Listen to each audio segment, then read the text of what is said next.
Hey there everybody, I'm Mark Riley. I'm back with another how to draw a lesson, and I'm going to go ahead and just jump into it. This is a lesson on how to draw a realistic eye. I'm going in with my black Prismacolor to make the upper eyelid, and let me just say in general that if you want to draw a realistic eye or realistic anything, you really owe it to yourself to draw from life, or at least look at photo reference, which is what I did for preparation on this video. So the eye shape, fortunately, is very much the way we imagine it. You know, this sort of, I don't know, almost like seed shape, at least right along the edge of the eye itself.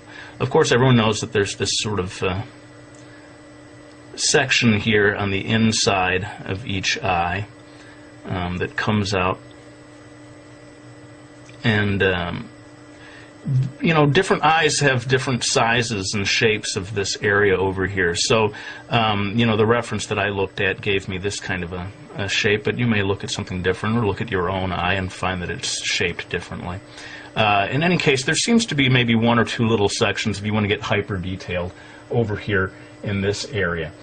Now that I've got that section done, I'm going to go ahead and get to the eye itself, and this again, it's, you know, more or less a perfect circle. So if you don't trust your own circle drawing skills, you may want to trace around a quarter or something, who knows, to get that perfect shape. You know, I don't think there's anything really all that wrong with getting some help from you know, a ruler when you need a straight line, or you know, a cup or something when you need a perfect circle.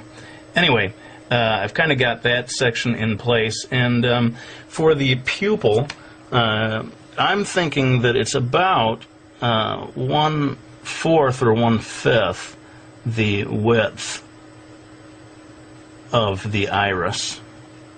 Again, a perfect circle to whatever degree you're able to do it. And then I'm going to put in a sort of a highlight area over here that, you know, maybe is sort of the suggestion of a window in the wall that's providing some light there. Okay. Now I'm going to jump in and do the eyelashes. This is a female eye, and maybe someone who's wearing quite a bit of mascara, who knows. So I'm going to go ahead and give a nice thick, dark, full eyelash area over here. This kind of thing, you know, I can't obviously go line by line and tell you how to do it. It's practice makes perfect, I guess. But again, looking at different reference, looking at different eyes, you're going to see all kinds of different ways of doing the eyelashes.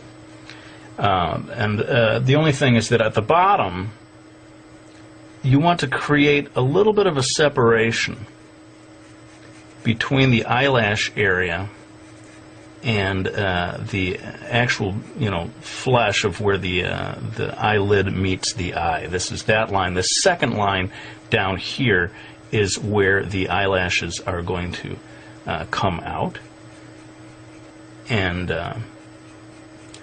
they start quite thin, you know, down over here on this section, and as they go along they get thicker and thicker, at least in the reference that I was looking at. And having got that section done, we've kind of got the basic shape in place, with the basic guidelines for the eye itself. Now again, every eye is different, but most eyes are going to have some kind of a eyelid,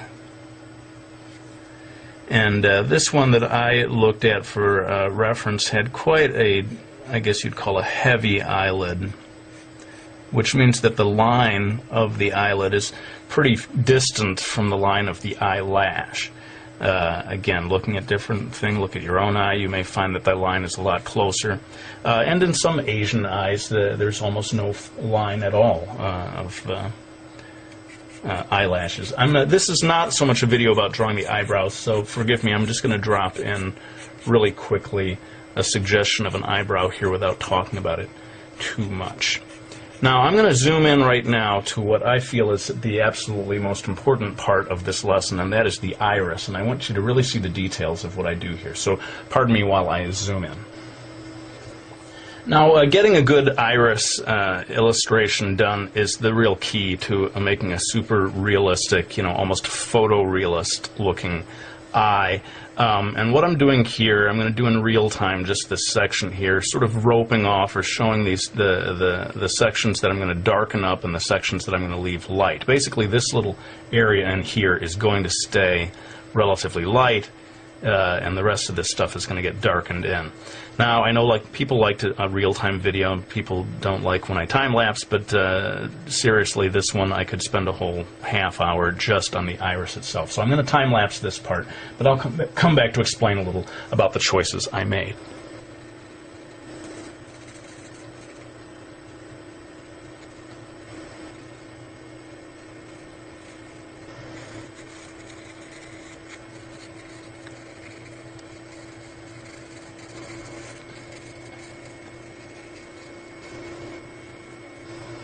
Alright, so you can see where the key to getting a nice shiny looking eye is getting this nice window shaped highlight, although it doesn't have to be window shaped, it could be sort of circular or any number of shapes, but make sure that you keep it nice and white and that you darken the area near the highlight, and that helps it pop and makes the whole thing look shinier.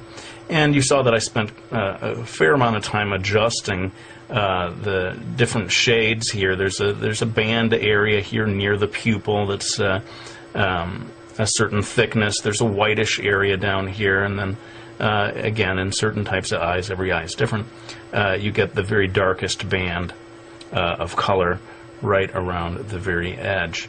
I'm going to go ahead and jump in here and very quickly darken this area in of the eyelashes. Again, this is maybe a female eye, someone who's wearing quite a bit of mascara.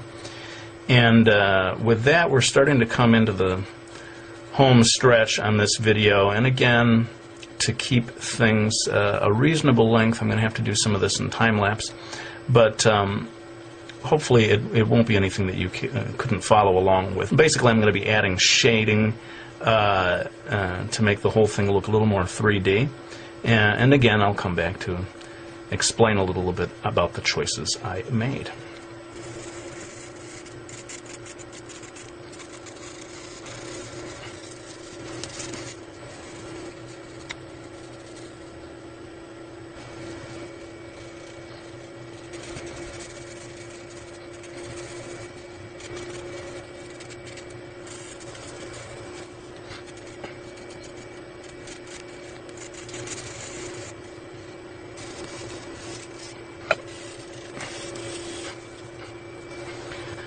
Okay, well, this is pretty much it then. We have put in all of the shading, and as you can see, with anything that's kind of going for photorealism here, you just need to take your time. You just got to be patient and keep working at it and keep slowly building it up.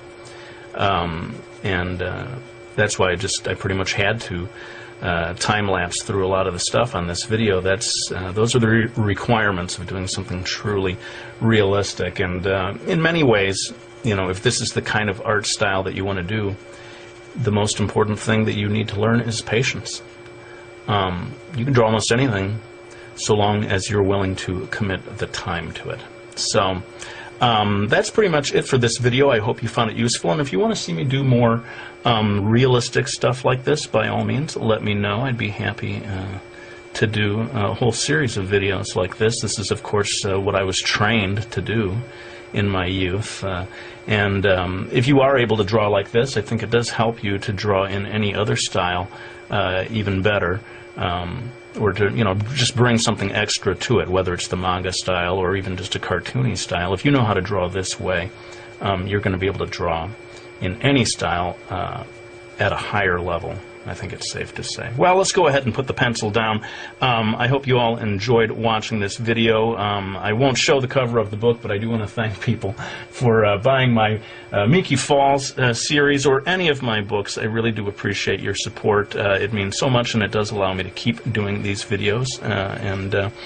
Thanks for watching. I'll go ahead and end this one with my usual promise that I'm going to be back with another one real soon.